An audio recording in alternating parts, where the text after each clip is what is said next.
ಕರ್ನಾಟಕ ರಾಜ್ಯದ ಗೃಹ ಮಂತ್ರಿ ಪರಮೇಶ್ವರ್ ಅವರ ಬಗ್ಗೆ ಸ್ವಾಭಾವಿಕವಾಗಿ ನಾವೆಲ್ಲ ಹಿಂದೆ ಗೌರವವನ್ನು ಹೊಂದಿದ್ದೆವು.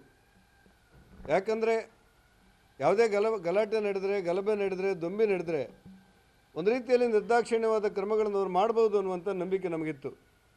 ಆದರೆ ಮಂಡ್ಯ ಜಿಲ್ಲೆಯ ನಾಗಮಂಗಲದ ಗಣೇಶೋತ್ಸವದ ಮೇಲೆ ಕಿಡಿಗೇಡಿಗಳು ಕಲ್ಲು ತೂರಿರುವಂಥದ್ದು ಮತ್ತು ಆ ಗಣೇಶ ಭಕ್ತ ಹಿಂದೂಗಳ ವಾಹನಗಳಿಗೆ ಬೆಂಕಿಟ್ಟಿರುವಂಥದ್ದು, ಅವರ ಅಂಗಡಿ ಮುಂಗಟ್ಟುಗಳನ್ನು ಪುಡಿ ಮಾಡಿರುವಂಥದ್ದು, ಇಂಥ ಘಟನೆಗಳಲ್ಲಿ ಯಾರು ಗಣೇಶನ ಮೆರವಣಿಗೆಯನ್ನು ಮಾಡಲಿಕ್ಕೆ ಪ್ರಯತ್ನಪಟ್ಟು ಹೋಗ್ತಾಯಿದ್ದೋ ಅಂಥ ಭಕ್ತಾದಿಗಳನ್ನೇ ಮುಖ್ಯ ಆರೋಪಿಗಳನ್ನಾಗಿ ಮಾಡಿ ಕಲ್ಲು ಹೊಡೆದವ್ರನ್ನ ಗಾಳಿಯಲ್ಲಿ ಕಲ್ಲು ಬಂತು, ಆಕಸ್ಮಿಕ ಕಲ್ಲು ಬಂತು ಅಂತೇಳಿ ಗ್ರಾಮಾಂತರಿ ಒಬ್ಬ ಹೇಳಿಬಿಟ್ರೆ ಇನ್ನು ಈ ರಾಜ್ಯದನ್ನು ರಕ್ಷಣೆ ಮಾಡಲಿಕ್ಕೆ ಯಾರಿದ್ದಾರೆ ಅನ್ನುವಂಥ ಸ್ವಾಭಾವಿಕವಾದಂಥ ಪ್ರಶ್ನೆ ಹೇಳುತ್ತೆ. ಆ ಹಿನ್ನೆಲೆಯಲ್ಲಿ ನಾನು ಸರ್ಕಾರಕ್ಕೆ ಗ್ರಾಮಾಂತರಿ ಆಗ್ರಹಪಡಿಸ್ತೇನೆ. ಇಡೀ ಕರ್ನಾಟಕ ಸರ್ಕಾರ ಗಣೇಶೋತ್ಸವವನ್ನು ನಿಯಂತ್ರಣ ಮಾಡಲಿಕ್ಕೆ, ಹಿಂದೂಗಳ ಹಬ್ಬವನ್ನು ನಿಯಂತ್ರಣ ಮಾಡಲಿಕ್ಕೆ ಒಂದು ರೀತಿಯಲ್ಲಿ ಅಗೋಚರವಾದಂಥ ಕಾರ್ಯತಂತ್ರವನ್ನು ರೂಪಿಸ್ತಾ ಇದೆ ಅಂತ ಅನಿಸುತ್ತೆ. ಎಲ್ಲ ಕಡೆಯಲ್ಲೂ ಕೂಡ ಗಣೇಶೋತ್ಸವವನ್ನು ಯಾವುದೇ ಮೆರವಣಿಗೆ ಮಾಡಬಾರ್ದು ಅಂತ ನಿರ್ಬಂಧಗಳು. ನನ್ನೂರಿನಲ್ಲಿ ಇನ್ನು ಅರ್ಧ ಕಿಲೋಮೀಟರ್ ಬಿಟ್ಟು ಸಮುದ್ರದಲ್ಲಿ ವಿಸರ್ಜನೆ ಮಾಡ್ತಾರೆ.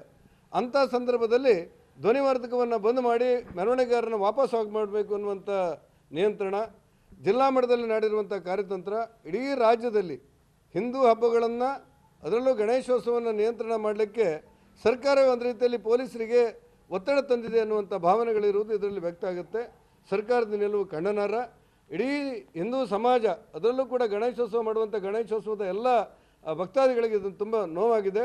ನಾನು ಇನ್ನು ಮುಂದಾದರೂ ಸರ್ಕಾರ ಕೇಳೋನು ಪರಮೇಶ್ವರ್ ಅವರಿಗೆ ನಿರ್ದಾಕ್ಷಿಣ್ಯವಾದಂಥ ಕ್ರಮವನ್ನು ನೀವು ತೆಗೆದುಕೊಳ್ಳಬೇಕೇ ಹೊರತು ಗಣೇಶನ ಮೆರವಣಿಗೆ ಮಾಡುವವರ ಮೇಲೆ ಏವನ್ ಆರೋಪಿಗಳಂತೇಳಿ ಹಾಕಿ ಕಲ್ಲು ಹೊಡೆದವ್ರನ್ನ ಅಮಾಯಕರು, ಅಸಹಾಯಕರು ಮತ್ತು ಆಕಸ್ಮಿಕವಾಗಿ ಕಲ್ಲು ತೂರಿ ಬಂತು ಅಂತೇಳಿ ಆ ಮಾಳಿಗೆ ಮೇಲೆ ಹೋಗುವ ಸಂದರ್ಭದಲ್ಲಿ ಮಾಳಿಗೆ ಮೇಲೆ ಈ ಕತ್ತಿಯನ್ನು ಗುರಾಣಿಗಳನ್ನ ಹಿಡ್ಕೊಂಡಿರುವಂಥ ಜನರನ್ನು ರಕ್ಷಣೆ ಮಾಡುವಂಥ ಮಟ್ಟಕ್ಕೆ ಗ್ರಾಮಾಂತರಿ ಒಬ್ಬರು ಇಳಿದು ಬಿಟ್ಟರೆ ನಿಜಕ್ಕೂ ಇದು ಖಂಡನಾರ್ಹ ಅನ್ನುವಂಥ ಮಾತುಗಳನ್ನು ನಾವು ಹೇಳಲೇಬೇಕಾಗಿದೆ.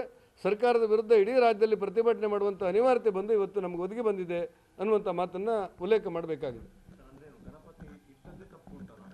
ಅಲ್ಲ, ಈಗ ಹೇಳಿಕೆ ಮತ್ತು ಸರ್ಕಾರದ ಕ್ರಮ ನೋಡಿದರೆ ಯಾರು ಗಣಪತಿಯನ್ನು ಪ್ರತಿಷ್ಠಾಪನೆ ಮಾಡಿ ಮೂರ್ತಿಯನ್ನು ಇಟ್ಟಿದ್ದಾರೋ ಅಂಥ ಕಿರಣ್ ಅನ್ನುವನ ಮೇಲೆ ಏವನ್ ಆರೋಪಿ, ಕಲ್ಲು ಹೊಡೆದವ್ರಿಗೆ ಅಮಾಯಕರು ಅನ್ನುವಂಥ ಭಾವನೆಗಳು ಇವತ್ತು ಮುಂದುವರಿತಾ ಇದೆ.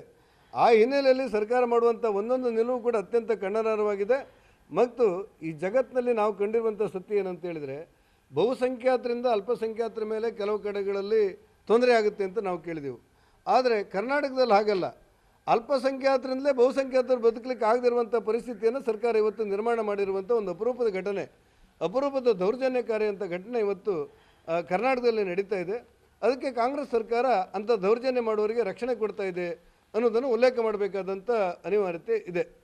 ನಾನು ಸರ್ಕಾರದ ಯಾವ ರೀತಿ ಮಟ್ಟಕ್ಕೆ ಹಿಡಿದುಬಿಟ್ಟಿದೆ ಅಂತ ಹೇಳಿದರೆ, ಶಿಕ್ಷಕರೊಬ್ಬರಿಗೆ ಪ್ರಶಸ್ತಿ ಕೊಟ್ಟಿರುವಂಥ ಪ್ರಕರಣದಲ್ಲಿ ಅನ್ಯಾಯ ಆಗಿದೆ, ನೀವು ತಡೆ ಹಿಡಿದ ತಪ್ಪು ಅಂತ ಹೇಳಿದಕ್ಕೋಸ್ಕರ ಉಡುಪಿಯ ಶಾಸಕರ ಮೇಲೆ ಕ್ರಿಮಿನಲ್ ಕೇಸ್ ದಾಖಲಾಗುತ್ತೆ. ಮಣಿಪಾಲದ KMCಯಲ್ಲಿ ಒಬ್ಬ ಹೆಣ್ಮಗಳು ಹೇಳ್ತಾಳೆ, ನನ್ನ ಮೇಲೆ ಮತೀಯ ಕಾರಣಗಳಿಗೋಸ್ಕರ ನನ್ನ ಮೇಲೆ ದೌರ್ಜನ್ಯ ಆಗ್ತಾಯಿದೆ, ಇದನ್ನು NIA ತನಿಖೆ ಮಾಡಬೇಕು ಅಂತ ಹೇಳುವಂಥ ಮಟ್ಟಕ್ಕೆ ಇವತ್ತು ಸಮಾಜದಲ್ಲಿ ವಾತಾವರಣ ನಿರ್ಮಾಣ ಆಗ್ತಾಯಿದ್ರೆ, ಸರ್ಕಾರ ಮೌನವಾಗಿದ್ದರೆ ಯಾವ ರೀತಿ ಸಮಾಜದ ಬದುಕಾಗಬೇಕು ಅನ್ನುವಂಥ ಪ್ರಶ್ನೆ ಇದ್ದರೆ ಸಹಜವಾಗಿ ಪ್ರತಿಪಕ್ಷವಾದಂಥ ನಾವು ಬೀದಿಗಿಡಿದು ಹೋರಾಟ ಮಾಡುವಂಥ ಪರಿಸ್ಥಿತಿಯನ್ನು ಕಾಂಗ್ರೆಸ್ ಸರ್ಕಾರ ನಿರ್ಮಾಣ ಮಾಡಿದೆ ಅನ್ನುವಂಥ ಆಪಾದನೆಯನ್ನು ಮಾಡಬೇಕು. ಕರ್ನಾಟಕ ಸರ್ಕಾರ ಆರೋಪಿಗಳಿಗೆ ರಕ್ಷಣೆ ಕೊಡುವಂಥ ಪರಿಸ್ಥಿತಿಗಳಿದೆ. ನಾನು ಹೇಳಿದ್ನಲ್ಲ, ಕಲ್ಲು ಹೊಡೆದವರಿಗೆ ಆಕಸ್ಮಿಕ ಬಂತು, ಗಾಳಿಯಲ್ಲಿ ಕಲ್ಲು ಬಂತು ಅಂತೇಳಿ ಗ್ರಾಮಾಂತರಿ ಹೇಳಿಬಿಟ್ರೆ ಇನ್ನು ಸಮಾಜವನ್ನು ರಕ್ಷಣೆ ಮಾಡೋರು ಯಾರು? ಈ ಹಿನ್ನೆಲೆಯಲ್ಲಿ ಪ್ರತಿಪಕ್ಷವಾಗಿ ನಾವು ಇದನ್ನು ವಿರೋಧಿಸದೆ ಬೇರೆ ದಾರಿ ಇಲ್ಲ. ಆ ಕಾರಣಕ್ಕೆ ರಾಜ್ಯದಾದ್ಯಂತ ಹೋರಾಟ ಮಾಡುವುದನ್ನು ಕೈಗೆತ್ತಿಕೊಳ್ಬೇಕು ಅನ್ನೋದ್ರ ಬಗ್ಗೆ ನಾವು ಯೋಚನೆ ಮಾಡ್ತಾ ಇದ್ದೇವೆ. ಕರ್ನಾಟಕ ರಾಜ್ಯದ ಗೃಹ ಮಂತ್ರಿ ಪರಮೇಶ್ವರ್ ಅವರ ಬಗ್ಗೆ ಸ್ವಾಭಾವಿಕವಾಗಿ ನಾವೆಲ್ಲ ಹಿಂದೆ ಗೌರವವನ್ನು ಹೊಂದಿದ್ದೆವು. ಯಾಕಂದರೆ ಯಾವುದೇ ಗಲಾಟೆ ನಡೆದರೆ, ಗಲಭೆ ನಡೆದರೆ, ದೊಂಬಿ ನಡೆದರೆ ಒಂದು ರೀತಿಯಲ್ಲಿ ನಿರ್ದಾಕ್ಷಿಣ್ಯವಾದ ಕ್ರಮಗಳನ್ನು ಅವರು ಮಾಡ್ಬೋದು ಅನ್ನುವಂಥ ನಂಬಿಕೆ ನಮಗಿತ್ತು. ಆದರೆ ಮಂಡ್ಯ ಜಿಲ್ಲೆಯ ನಾಗಮಂಗಲದ ಗಣೇಶೋತ್ಸವದ ಮೇಲೆ ಕಿಡಿಗೇಡಿಗಳು ಕಲ್ಲು ತೂರಿರುವಂಥದ್ದು ಮತ್ತು ಆ ಗಣೇಶ ಭಕ್ತ ಹಿಂದೂಗಳ ವಾಹನಗಳಿಗೆ ಬೆಂಕಿಟ್ಟಿರುವಂಥದ್ದು, ಅವರ ಅಂಗಡಿ ಮುಂಗಟ್ಟುಗಳನ್ನು ಪುಡಿ ಮಾಡಿರುವಂಥದ್ದು, ಇಂಥ ಘಟನೆಗಳಲ್ಲಿ ಯಾರು ಗಣೇಶನ ಮೆರವಣಿಗೆಯನ್ನು ಮಾಡಲಿಕ್ಕೆ ಪ್ರಯತ್ನಪಟ್ಟು ಹೋಗ್ತಾಯಿದ್ದೋ ಅಂಥ ಭಕ್ತಾದಿಗಳನ್ನೇ ಮುಖ್ಯ ಆರೋಪಿಗಳನ್ನಾಗಿ ಮಾಡಿ ಕಲ್ಲು ಹೊಡೆದವ್ರನ್ನ ಗಾಳಿಯಲ್ಲಿ ಕಲ್ಲು ಬಂತು, ಆಕಸ್ಮಿಕ ಕಲ್ಲು ಬಂತು ಅಂತೇಳಿ ಗ್ರಾಮಂತ್ರಿ ಒಬ್ಬ ಹೇಳಿಬಿಟ್ರೆ ಇನ್ನು ಈ ರಾಜ್ಯದನ್ನು ರಕ್ಷಣೆ ಮಾಡಲಿಕ್ಕೆ ಯಾರಿದ್ದಾರೆ ಅನ್ನುವಂಥ ಸ್ವಾಭಾವಿಕವಾದಂಥ ಪ್ರಶ್ನೆ ಹೇಳುತ್ತೆ. ಆ ಹಿನ್ನೆಲೆಯಲ್ಲಿ ನಾನು ಸರ್ಕಾರಕ್ಕೆ ಗ್ರಾಮಂತ್ರಿ ಆಗ್ರಹ ಪಡಿಸ್ತೇನೆ. ಇಡೀ ಕರ್ನಾಟಕ ಸರ್ಕಾರ ಗಣೇಶೋತ್ಸವವನ್ನು ನಿಯಂತ್ರಣ ಮಾಡಲಿಕ್ಕೆ, ಹಿಂದೂಗಳ ಹಬ್ಬವನ್ನು ನಿಯಂತ್ರಣ ಮಾಡಲಿಕ್ಕೆ ಒಂದು ರೀತಿಯಲ್ಲಿ ಅಗೋಚರವಾದಂಥ ಕಾರ್ಯತಂತ್ರವನ್ನು ರೂಪಿಸ್ತಾ ಇದೆ ಅಂತ ಅನಿಸುತ್ತೆ. ಎಲ್ಲ ಕಡೆಯಲ್ಲೂ ಕೂಡ ಗಣೇಶೋತ್ಸವವನ್ನು ಯಾವುದೇ ಮೆರವಣಿಗೆ ಮಾಡಬಾರ್ದು ಅಂತ ನಿರ್ಬಂಧಗಳು, ನನ್ನೂರಿನಲ್ಲಿ ಇನ್ನು ಅರ್ಧ ಕಿಲೋಮೀಟರ್ ಬಿಟ್ಟು ಸಮುದ್ರದಲ್ಲಿ ವಿಸರ್ಜನೆ ಮಾಡ್ತಾರೆ. ಅಂಥ ಸಂದರ್ಭದಲ್ಲಿ ಧ್ವನಿವರ್ಧಕವನ್ನು ಬಂದ್ ಮಾಡಿ ಮೆರವಣಿಗೆಗಾರನ ವಾಪಸ್ ಮಾಡಬೇಕು ಅನ್ನುವಂಥ ನಿಯಂತ್ರಣ, ಜಿಲ್ಲಾ ಮಟ್ಟದಲ್ಲಿ ನಡೆದಿರುವಂಥ ಕಾರ್ಯತಂತ್ರ, ಇಡೀ ರಾಜ್ಯದಲ್ಲಿ ಹಿಂದೂ ಹಬ್ಬಗಳನ್ನು ಅದರಲ್ಲೂ ಗಣೇಶೋತ್ಸವವನ್ನು ನಿಯಂತ್ರಣ ಮಾಡಲಿಕ್ಕೆ ಸರ್ಕಾರವೇ ಒಂದು ರೀತಿಯಲ್ಲಿ ಪೊಲೀಸರಿಗೆ ಒತ್ತಡ ತಂದಿದೆ ಅನ್ನುವಂಥ ಭಾವನೆಗಳಿರುವುದು ಇದರಲ್ಲಿ ವ್ಯಕ್ತ ಆಗುತ್ತೆ. ಸರ್ಕಾರದ ನಿಲುವು ಖಂಡನಾರ್ಹ. ಇಡೀ ಹಿಂದೂ ಸಮಾಜ ಅದರಲ್ಲೂ ಕೂಡ ಗಣೇಶೋತ್ಸವ ಮಾಡುವಂಥ ಗಣೇಶೋತ್ಸವದ ಎಲ್ಲ ಭಕ್ತಾದಿಗಳಿಗೆ ಇದನ್ನು ತುಂಬ ನೋವಾಗಿದೆ. ನಾನು ಇನ್ನು ಮುಂದಾದರೂ ಸರ್ಕಾರ ಕೇಳೋನು ಪರಮೇಶ್ವರ್ ಅವರಿಗೆ ನಿರ್ದಾಕ್ಷಿಣ್ಯವಾದಂಥ ಕ್ರಮವನ್ನು ನೀವು ತೆಗೆದುಕೊಳ್ಳಬೇಕೇ ಹೊರತು ಗಣೇಶನ ಮೆರವಣಿಗೆ ಮಾಡುವವರ ಮೇಲೆ ಏವನ್ ಆರೋಪಿಗಳಂತೇಳಿ ಹಾಕಿ ಕಲ್ಲು ಹೊಡೆದವ್ರನ್ನ ಅಮಾಯಕರು, ಅಸಹಾಯಕರು ಮತ್ತು ಆಕಸ್ಮಿಕವಾಗಿ ಕಲ್ಲು ತೂರಿ ಬಂತು ಅಂತೇಳಿ ಆ ಮಾಳಿಗೆ ಮೇಲೆ ಹೋಗುವ ಸಂದರ್ಭದಲ್ಲಿ ಮಾಳಿಗೆ ಮೇಲೆ ಈ ಕತ್ತಿಯನ್ನು ಗುರಾಣಿಗಳನ್ನ ಹಿಡ್ಕೊಂಡಿರುವಂಥ ಜನರನ್ನು ರಕ್ಷಣೆ ಮಾಡುವಂಥ ಮಟ್ಟಕ್ಕೆ ಗ್ರಾಮಾಂತರ ಒಬ್ಬರು ಇಳಿದು ಬಿಟ್ಟರೆ ನಿಜಕ್ಕೂ ಇದು ಖಂಡನಾರ್ಹ ಅನ್ನುವಂಥ ಮಾತುಗಳನ್ನು ನಾವು ಹೇಳಲೇಬೇಕಾಗಿದೆ. ಸರ್ಕಾರದ ವಿರುದ್ಧ ಇಡೀ ರಾಜ್ಯದಲ್ಲಿ ಪ್ರತಿಭಟನೆ ಮಾಡುವಂಥ ಅನಿವಾರ್ಯತೆ ಬಂದು ಇವತ್ತು ನಮಗೆ ಒದಗಿ ಬಂದಿದೆ ಅನ್ನುವಂಥ ಮಾತನ್ನು ಉಲ್ಲೇಖ ಮಾಡಬೇಕಾಗಿದೆ. ಅಲ್ಲ, ಈಗ ಹೇಳಿಕೆ ಮತ್ತು ಸರ್ಕಾರದ ಕ್ರಮ ನೋಡಿದರೆ ಯಾರು ಗಣಪತಿಯನ್ನು ಪ್ರತಿಷ್ಠಾಪನೆ ಮಾಡಿ ಮೂರ್ತಿಯನ್ನು ಇಟ್ಟಿದ್ದಾರೋ ಅಂಥ ಕಿರಣ್ ಅನ್ನುವನ ಮೇಲೆ ಏವನ್ ಆರೋಪಿ, ಕಲ್ಲು ಹೊಡೆದವ್ರಿಗೆ ಅಮಾಯಕರು ಅನ್ನುವಂಥ ಭಾವನೆಗಳು ಇವತ್ತು ಮುಂದುವರಿತಾ ಇದೆ. ಆ ಹಿನ್ನೆಲೆಯಲ್ಲಿ ಸರ್ಕಾರ ಮಾಡುವಂಥ ಒಂದೊಂದು ನಿಲುವು ಕೂಡ ಅತ್ಯಂತ ಖಂಡನಾರ್ಹವಾಗಿದೆ. ಮತ್ತು ಈ ಜಗತ್ತಿನಲ್ಲಿ ನಾವು ಕಂಡಿರುವಂಥ ಸತ್ಯ ಏನಂತ ಹೇಳಿದರೆ, ಬಹುಸಂಖ್ಯಾತರಿಂದ ಅಲ್ಪಸಂಖ್ಯಾತರ ಮೇಲೆ ಕೆಲವು ಕಡೆಗಳಲ್ಲಿ ತೊಂದರೆ ಆಗುತ್ತೆ ಅಂತ ನಾವು ಕೇಳಿದೆವು. ಆದರೆ ಕರ್ನಾಟಕದಲ್ಲಿ ಹಾಗಲ್ಲ. ಅಲ್ಪಸಂಖ್ಯಾತರಿಂದಲೇ ಬಹುಸಂಖ್ಯಾತರು ಬದುಕಲಿಕ್ಕೆ ಆಗದಿರುವಂಥ ಪರಿಸ್ಥಿತಿಯನ್ನು ಸರ್ಕಾರ ಇವತ್ತು ನಿರ್ಮಾಣ ಮಾಡಿರುವಂಥ ಒಂದು ಅಪರೂಪದ ಘಟನೆ, ಅಪರೂಪದ ದೌರ್ಜನ್ಯಕಾರಿ ಅಂತ ಘಟನೆ ಇವತ್ತು ಕರ್ನಾಟಕದಲ್ಲಿ ನಡೀತಾ ಇದೆ.